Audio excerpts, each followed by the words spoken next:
5월 3일 수요일입니다. 교우와 함께 만드는 시편 묵상.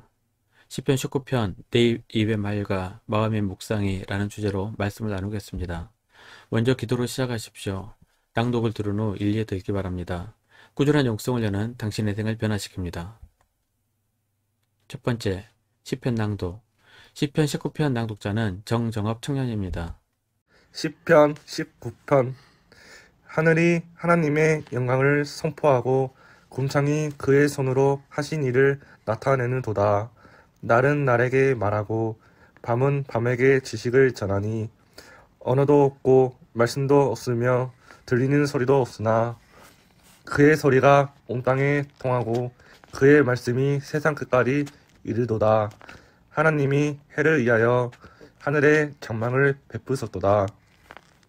해는 그의 신방에서 나오는 신랑과 같고 그의 길을 달리기 기뻐하는 장사 같아서 하늘 이 끝에서 나와서 하늘 저 끝까지 운행하며 그의 열기에서 피할 자가 없도다.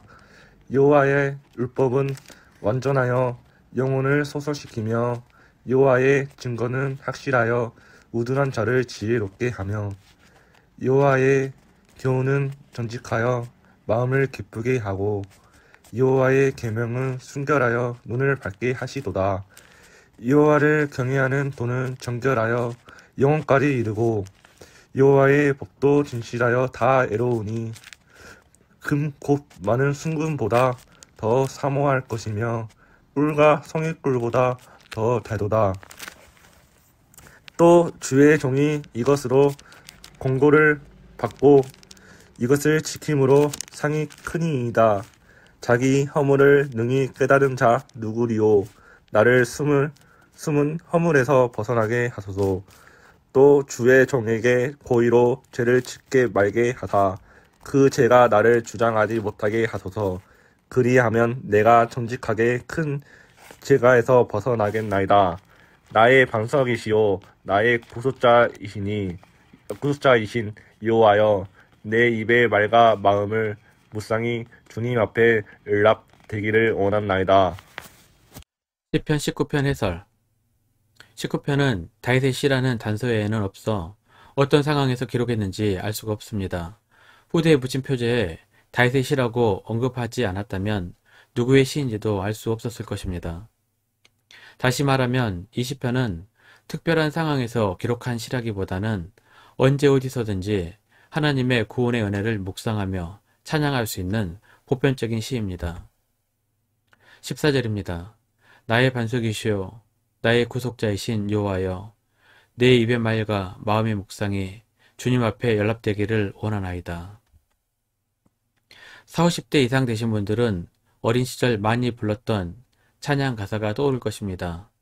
나의 입술의 모든 말과 나의 마음의 묵상이 주께 연락되기를 원하네. 참으로 아름다운 시입니다. 하나님의 은혜에 감사하는 성도는 언제 어디서든 어떤 상황 속에서도 이 찬양을 부를 수 있을 것입니다. 연락되다는 말은 제사나 봉헌과 관련이 있는 단어입니다. 다른 성경에서는 기뻐 받으시다 혹은 마음에 들다로 번역이 됩니다. 주일처럼 시간을 별도로 내어 하나님께 예배드리는 것도 중요합니다. 하지만 내 입의 말과 내 마음의 생각으로 우리의 매 순간의 삶을 하나님께 드리는 예배도 매우 중요합니다. 예배와 삶이 분리되면 인간의 죄의 길을 걷기가 쉽습니다.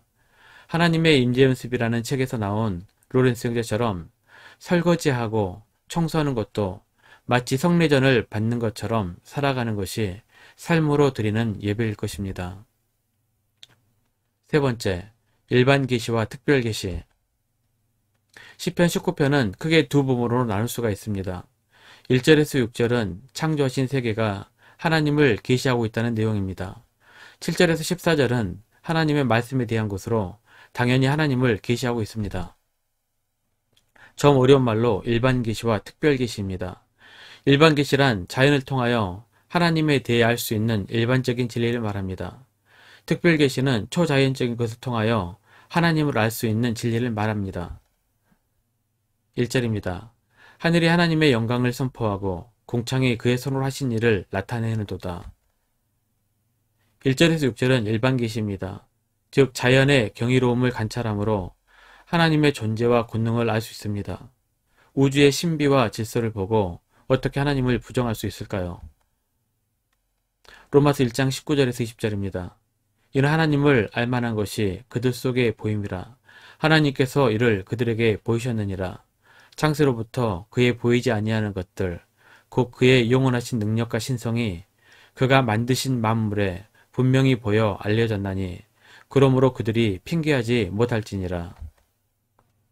하나님의 심판대 앞에 섰을 때 나는 하나님에 대해 아무것도 듣지 못했는데 억울합니다 라고 핑계할 수 없다는 것입니다.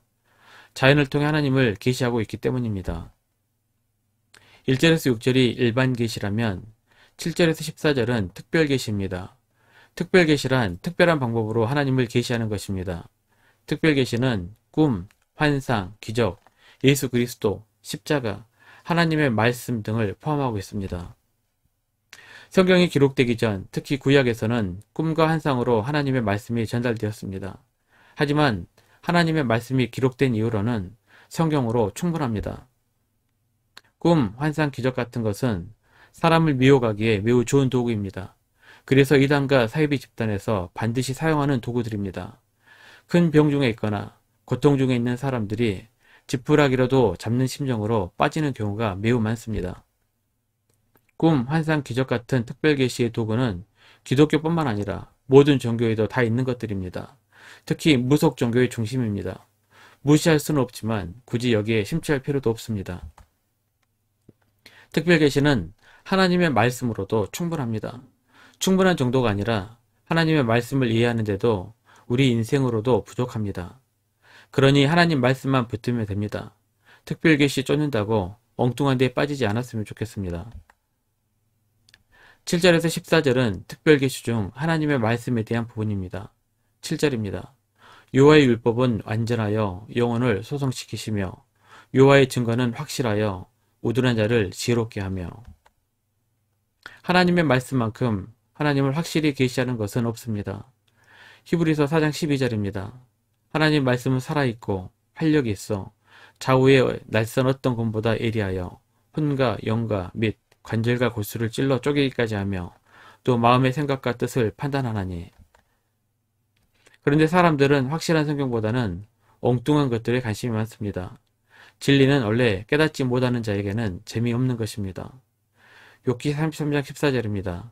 하나님은 한 번 말씀하시고 다시 말씀하시되 사람은 관심이 없도다. 다윗은 하나님의 말씀이 그 어떠한 것보다 귀하고 달다는 것을 깨달은 사람입니다. 10절입니다. 금, 곧 많은 순금보다 더 사모할 것이며 꿀과 송이꿀보다 더 달도다. 바울도 하나님 말씀의 위대함을 디모데에게 이렇게 전달합니다. 디모데후서 3장 15절 17절입니다. 또 어려서부터 성경을 알았나니 성경은 능히 너로 하여금 그리스도 예수 안에 있는 믿음으로 말미암아 구원에 이르는 지혜가 있게 하느니라.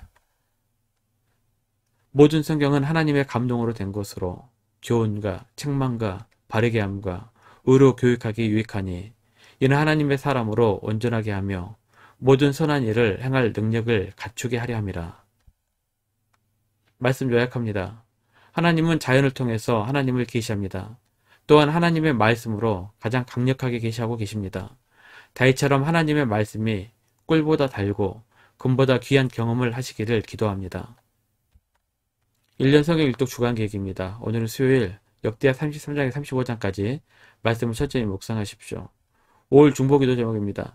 5가지 기도 제목으로 충분히 기도하시고 교회와 개인 기도 시간을 가지시길 바랍니다. 가정에서 기도하시기 힘드신 분들은 교회 나오셔서 주중 기도의 시간을 이용하시면 됩니다. 주중 기도는 새벽 6시부터 밤 10시까지입니다. 편하신 시간에 나와서 정기적으로 기도하시길 바랍니다. 하루 30분씩 최선을 다하시기 바랍니다. 그러면 여러분의 삶이 변화될 것입니다. 영상을 다 보신 분들은 확인 문자를 보내시거나 유튜브에 댓글로 달아주시면 정기적인 영성 훈련에 도움이 될 것입니다. 오늘 하루도 승리하시기를 기도합니다.